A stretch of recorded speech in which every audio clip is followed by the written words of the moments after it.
और चलिए बात उत्तराखंड की खबरों की भी कर लेते हैं। विकासनगर में बुधवार रात छेड़खानी के मामले को लेकर दो समुदायों के बीच जमकर हंगामा हुआ है। दरअसल दो हिंदू युवतियों से विशेष समुदाय के युवकों ने छेड़खानी की है और जिसके बाद हिंदू संगठन से जुड़े लोगों ने आरोपियों की पिटाई भी कर दी है। बताया जा रहा है कि विशेष समुदाय के लोगों ने हंगामा किया है। आपको ये भी बताते चले कि पिछले कुछ दिनों से लड़कियों से छेड़खानी के मामले बढ़ रहे हैं। हालांकि पुलिस लगातार कार्रवाई कर रही है। छेड़खानी किए जाने को लेकर एक हमें तहरीर प्राप्त हुई थी। हमारे तरफ से अभियोग पंजीकृत कर दिया गया। साथ ही दूसरे पक्ष द्वारा भी उनका यह कहना है कि दूसरे पक्ष ने आके उनके घर में मारपीट की गई। इस संबंध में भी हमको तहरीर प्राप्त हो गई है, क्योंकि अभियोग पंजीकृत किया जा रहा है। इसी बात को लेकर दोनों पक्षों में थोड़ी सी उत्तेजना हो गई थी। सरोवर नगरी नैनीताल पानी से तरबतर हो गई है। रात से ही नैनीताल में मूसलाधार बारिश हो रही है, जिससे जनजीवन पूरी तरीके से अस्त व्यस्त हो गया है। बारिश इतनी तेज है कि सड़कों में नदियों जैसा पानी भर गया है, तो नाले भी उफान पर हैं। हालांकि इस बारिश के चलते स्कूली बच्चों और राहगीरों को खासी दिक्कतों का सामना भी करना पड़ रहा है। तस्वीरें भी आप अपनी टीवी स्क्रीन पर देख रहे हैं। बारिश को देखते हुए अलर्ट भी जारी कर दिया गया है। भारी बारिश हो सकती है 24 घंटे में और जगह जगह देखिए किस तरीके से जलभराव की स्थिति देखने को मिल रही है। सड़कें जो हैं वो तालाब में तब्दील हो चुकी हैं। हालांकि स्थानीय लोग काफी परेशान हो रहे हैं। सबसे बड़ी समस्या तो बच्चों को लेकर के है। आज बारिश बहुत ज़्यादा तेज है और बच्चों को लेकर के बहुत ज़्यादा दिक्कतें हो रही हैं। क्या परेशानी हो रही है? पानी कितना है? पानी बहुत ज़्यादा तेज है, बहुत एक मूसलाधार बारिश पड़ रही है और बच्चों को काफ़ी ज़्यादा परेशानी का सामना करना पड़ रहा है स्कूल जाने में। काशीपुर की स्मार्ट सिटी में जलभराव हो गया है। लोगों का आरोप है कि ठेला नदी को जाने वाले नाले को बंद कर दिया गया है, जिसके चलते यहां जलभराव हो रहा है। वहीं लोगों के घरों में भी पानी भर गया है, जिसके बाद लोग काफी परेशान हो रहे हैं। हालात ये हो गए कि पूरा इलाका पानी पानी हो गया है। तस्वीरें भी आप अपने टीवी स्क्रीन पर देख रहे हैं। हर तरफ पानी पानी नजर आ रहा है। काशीपुर स्मार्ट सिटी जहां पर सड़कें तालाब में तब्दील हो चुकी हैं। भारी बारिश की वजह से हालात बद से बदतर हो चुके हैं। इन तस्वीरों के जरिए इस बात का अंदाजा भी लगाया जा सकता है। लोगों के घरों तक में पानी भरा हुआ है।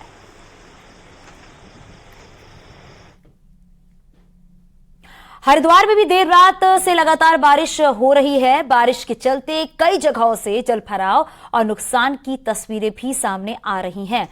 कनखल के लाटोवाली में बारिश से एक पुराना मकान भरभरा कर कार पर गिर पड़ा है। मकान के मलबे में कार पूरी तरह क्षतिग्रस्त हो गई है। वहीं दूसरी ओर बारिश के बाद सड़कों पर पानी भर गया है, जिसकी वजह से लोगों को भारी परेशानी हो रही है। अब पूरी तरीके से अस्त व्यस्त हो गया है।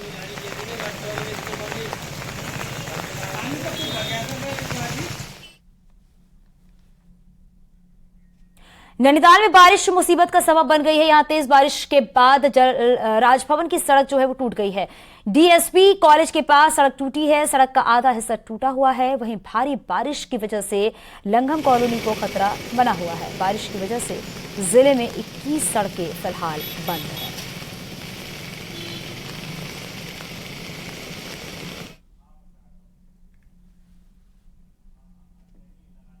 उत्तरकाशी में लगातार बारिश के चलते गंगोत्री हाईवे पर भूस्खलन की स्थिति बनी हुई है। गंगोत्री हाईवे भूस्खलन के चलते धरासू और मनेरी के पास बार बार बंद हो रहा है। हालांकि प्रशासन की टीम बंद होने पर हाईवे को खोल रही है, लेकिन तीर्थ यात्रियों के साथ कांवड़ियों को भी भारी दिक्कतों का सामना करना पड़ रहा है।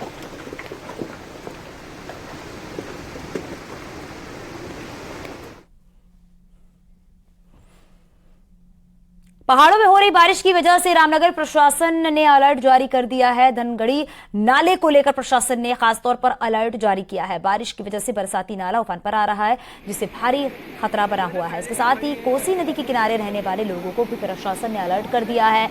इसके साथ ही 7 बाढ़ सुरक्षा चौकियां भी बनाई गई हैं। आप जानते हैं कि रामनगर में एक स्पेसिफिक कुछ प्रॉब्लम्स हैं जो मानसून आने पर प्रारंभ होती हैं, जैसे जिसमें सबसे बड़ा हमारा प्रॉब्लम क्रिएट करता है धनगढ़ी नाला। तो उसके लिए हमने पुलिस को भी ऑलरेडी लिख दिया था कि जब भी ऐसी स्थिति आए, तो चूंकि अभी उसमें पुल निर्माणाधीन है, अभी बना नहीं है, तो दोनों तरफ का ट्रैफिक रोक के जब तक बहाव सामान्य ना हो जाए उस नाले का, तब तक किसी को भी वो नाला क्रॉस करने ना दिया जाए। इस तरह के निर्देश दिए गए हैं। पहाड़ के साथ मैदानी इलाकों में भी बारिश हो रही है। अब मौसम विभाग ने आगे भी बारिश की चेतावनी जारी कर दी है। वहीं देहरादून, टिहरी और पौड़ी में भी तेज बारिश का ऑरेंज अलर्ट जारी कर दिया गया है। मौसम विभाग ने अगले 24 घंटे तेज बारिश की संभावना भी जताई है। इसको लेकर अलर्ट जारी कर दिया गया है।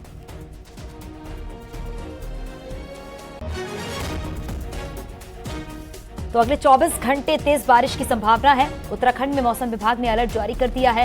हालांकि बारिश होने की वजह से लोगों को राहत जरूर मिल रही है, लेकिन जो जगह जगह गड्ढे बने हुए हैं उसकी वजह से जल भराव हो रहा है और लोगों को आने जाने में काफी दिक्कतों का सामना भी करना पड़ रहा है। तस्वीरें लगातार आप अपने टीवी स्क्रीन पर देख रहे हैं, क्योंकि मौसम विभाग ने ऑरेंज अलर्ट जारी कर दिया है। देहरादून, टिहरी, पौड़ी में भी अलर्ट जारी कर दिया गया है। और देहरादून आपको लिए चलते हैं, सहयोगी भारती सकलानी हमारे साथ जुड़ गई हैं। भारती, जरा बताइए वहां का मौसम अभी किस तरीके का बना हुआ है? और देखा जा रहा है कि मौसम विभाग ने अलर्ट जारी किया है, ऑरेंज अलर्ट जारी किया गया है, और बताइए भी जा रहा है भारती कि 24 घंटे में तेज बारिश हो सकती है। इसको लेकर किस तरह की व्यवस्था की गई है? देखिए, ऑरेंज अलर्ट जारी है प्रदेश भर में। खासतौर पर 4 जिलों के लिए ये कहा गया है कि वहां पर तेज बारिश हो सकती है, जिसमें देहरादून भी शामिल है। कल हमने देखा देहरादून में किस तरीके से बारिश जो है वो ही सड़कें लबालब हो गई थी। इस वक्त मैं आपदा कंट्रोल रूम में मौजूद हूं, जहां पर बारिश के अलर्ट के मद्देनजर तैयारियां किस तरह की हैं उनकी मॉनिटरिंग की जा रही है। कहीं पर कोई दिक्कत आती है तो पेयजल निगम से लेकर इरिगेशन डिपार्टमेंट, पीडब्ल्यूडी डिपार्टमेंट, सभी डिपार्टमेंट से अधिकारी यहां पर मौजूद हैं जो मॉनिटरिंग में लगे हुए हैं। इसके अलावा आप देखिए न्यूज 18 भी यहां पर मॉनिटर लगातार हो रहा है, और यहां पर ये भी देखा जा रहा है कि कहां से खबरें जो है वो आ रही हैं नुकसान की। ओवरऑल क्या स्थिति बनी हुई है ये हम जान लेते हैं। यहां पर इस वक्त ड्यूटी ऑफिसर हमारे साथ मौजूद है, उनसे बात कर लेंगे। सर, प्लीज आप अगर इस तरफ आ सकें। इस वक्त सर प्रदेश भर में क्या कुछ स्थिति बनी हुई है? प्रदेश भर में ये मैं बताना चाहूंगा कि एक नेशनल हाईवे, बद्रीनाथ हाईवे, उसमें छिनका जगह पे वो उसका मार्ग बाधित है। उसके अलावा हमारे 106 ग्रामीण रोड और 6 स्टेट हाईवेज और 1 बॉर्डर रोड, केवल इतने अभी प्रभावित हैं। इसके अलावा अन्य सभी मार्ग खुले हुए हैं। और आज एक दुर्घटना हुई है चंपावत जिले में। पिथौरागढ़ डिपो की एक बस थी जिसमें 26 लोग, टोटल ड्राइवर कंडक्टर से 26 लोग सवार थे। वो दुर्घटनाग्रस्त हुई है, जिसमें 5 लोगों के आंशिक हल्के घायल होने की सूचना प्राप्त हुई है, जिन्हें वहां लोहाघाट में सीएससी में उनको एडमिट कराया गया है। आपने अपडेट सुन लिया। यहाँ पर चांदनी किस तरीके से प्रदेश भर में इस वक्त बिल्कुल भारतीय, और इसीलिए कहा जा रहा है प्रशासन भी पूरी तरीके से अलर्ट मूड पर है। बहुत शुक्रिया भारती इस पूरी जानकारी के लिए। मॉनसून सीजन को लेकर लोक निर्माण विभाग के मंत्री सत्यपाल महाराज ने विभाग की समीक्षा मीटिंग भी ली है। मीटिंग में बताया गया है कि बारिश और भूस्खलन के कारण बंद पड़ी 179 सड़कों में से अभी तक 52 सड़कों खोला जा चुका है। सड़कों खोलने के लिए 668 जेसीबी, पोकलैन मशीनों को संवेदनशील जगहों पर तैनात कर दिया गया है। मंत्री ने अधिकारियों को निर्देश भी दिए हैं, आपदा के समय मोबाइल फोन पर हर समय उपलब्ध रहें। उन्होंने कहा है कि प्रमुख मार्गों के बंद होने की दशा में उनकी सूचना इलेक्ट्रॉनिक होर्डिंग के माध्यम से देनी चाहिए।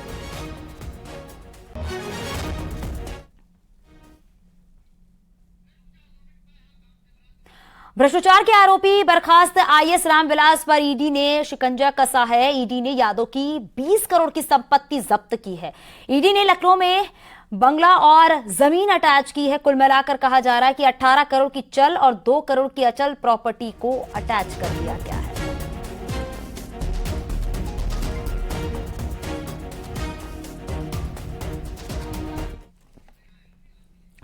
दिल्ली दौरे से लौटे सीएम पुष्कर सिंह धामी ने यूसीसी को लेकर विधानसभा सेशन बुलाने की चर्चाओं पर विराम लगा दिया है।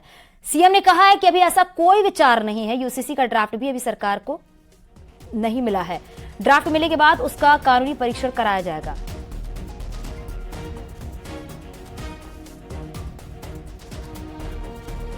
बात नहीं है, क्योंकि क्या है कि यूसीसी का अभी ड्राफ्ट हमको मिला नहीं है। ड्राफ्ट मिलने के बाद उस पर पहले आकलन होगा, उस पर विधि के जो हमारे भी विशेषज्ञ हैं, विधि विभाग है, वो सभी लोग उसका आकलन करेंगे, उसके बाद आगे बढ़ेंगे। लोकसभा चुनाव अनाउंस होने में भले ही अभी काफी समय है, लेकिन नैनीताल उधम सिंह नगर सीट पर बीजेपी की सिटिंग सांसद के होते हुए कुछ और नेता भी टिकट की लाइन में लग चुके हैं। ये रिपोर्ट देखिए।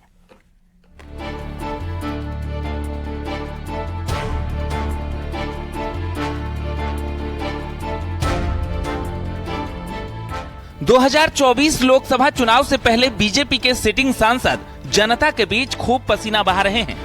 जनता से मिलकर उन्हें पीएम मोदी के देश के लिए किए गए काम गिना रहे हैं, लेकिन इस सब के बीच इन सांसदों को अपने ही नेता चुनौती देते दिख रहे हैं।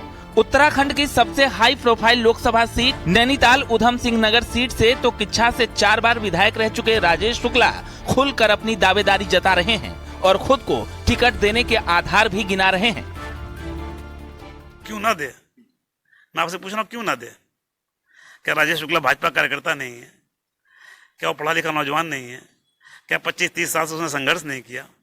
क्या विधायक रहते उसने एक कठिन सीट पर जहाँ 38% मुस्लिम हो, वहाँ पर उसने उस समय के मुख्यमंत्री को नहीं हराया?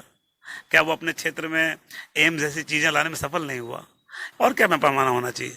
जो आदमी विकास करे, जनता के बीच रहे, जनता के लिए संघर्ष करे, अगर पार्टी उसे टिकट दे तो क्या हर्ज है, और ना दे तो भी कोई हर्ज नहीं है। दूसरी तरफ सीटिंग गेटिंग के फॉर्मूले को भूल यहां से सांसद और केंद्रीय राज्य मंत्री अजय भट्ट भी कोई मौका नहीं चूकना चाहते। यही वजह है कि वो अपने संसदीय क्षेत्र में दिन रात एक किए हुए हैं। हालांकि पूछने पर वो टिकट का फैसला हाईकमान पर छोड़ते हैं। ठेस लगे, सबको टिकट मांगने का अधिकार है। प्रभु जिसको देंगे वो हमारा उम्मीदवार होगा, कोई भी होगा। इसलिए जाहि विधि राखे राम, ताहि विधि रहिए। Everything is predestined. जाहिर है टिकट का फैसला बीजेपी आलाकमान को करना है और इसके लिए सांसदों की परफॉर्मेंस रिपोर्ट बहुत हद तक मायने रखेगी। लेकिन नैनीताल उधम सिंह नगर सीट पर राजेश शुक्ला ही अकेले अजय भट्ट को चुनौती नहीं दे रहे, बल्कि पूर्व सांसद बलराज पासी, हरियाणा बीजेपी के पूर्व संगठन मंत्री सुरेश भट्ट और बीजेपी के वरिष्ठतम विधायक बंशीधर भगत भी सांसदी का टिकट पाने की हसरत पाले बैठे हैं। हल्द्वानी से न्यूज 18 के लिए शैलेंद्र नेगी की रिपोर्ट।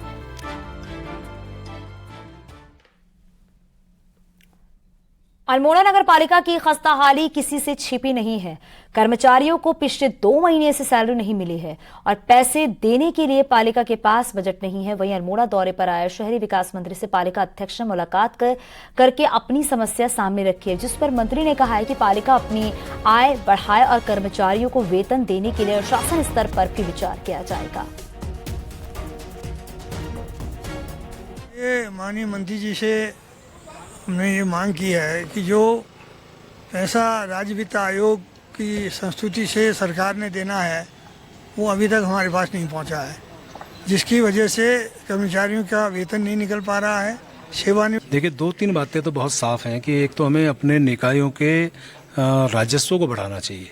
खर्चे हम लोग जानते हैं कि खर्चे यदि हमारे हैं तो हमारे अपने भी साधन बढ़े, संसाधन बढ़े। और साथ में ठीक है, शासन से उम्मीद रहती है, यदि हमारे कर्मचारियों को तनख्वाह नहीं मिल रही तो हमारे लिए भी चिंता का विषय।